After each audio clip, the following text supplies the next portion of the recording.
This video recording shows how to do a cash flow statement, or what we call a statement of receipts and payments for a club. First thing you need to do is right click in the table, worksheet object, and open. This will open up the table as an Excel document.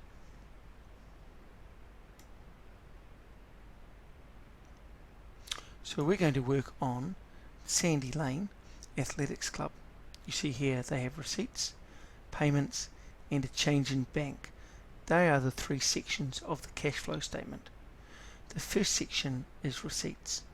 It tells us that Sandy Lane has subscriptions, it has debentures, and a community grant and sale of old equipment. So we will write them in separately. First one, subscriptions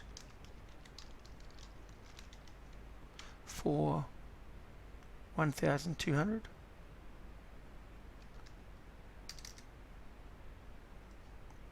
An increase in debentures, so here we just write debentures. Debentures are a loan to the club from the members. So in this case we have 2,200 more money coming in from the members to the club. Normally that's to buy equipment. Third one is community grants. So if you type that in, press pause if you need a chance to catch up. Community grant here was $800, quite common for clubs. And the last one is sale of old equipment. So here we just type equipment. And what we received from that equipment was $200. The total receipts, what we're looking to do is add up all the B column here, and because it's an important figure we'll put it in the C column. So you'll see an auto sum figure which looks like a sigma or a back to front E at the top of your screen. So if you click on that, it'll say equals sum, open brackets. We highlight what we want to add using our left mouse button and then press enter. That will add up everything we've highlighted. The payments are down in this section here, so we'll just type those out separately. Interest on debentures, that's $400. Again, the first column, because it's just a figure. Purchase of equipment, that's not a total. 3,400. Just if you press enter, it'll go back underneath that equipment. Secretaries honorarium,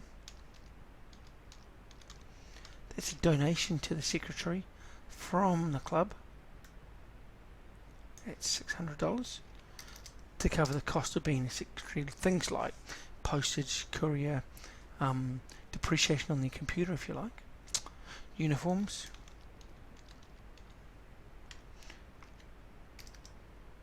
and the Hawke's Bay trip. Note that everything's listed separately. 130. So the total payments, again you're going to go in the third column because it's an important figure. Click on your auto sum button and highlight the cells you want it to add and then enter. Alright, so we've got an increase or decrease in cash.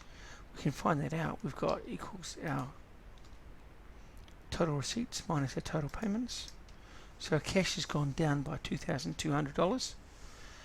We add our opening bank account and we'll just type equals here. Click on that 1,600. So our closing balance is going to be equal to our change in cash.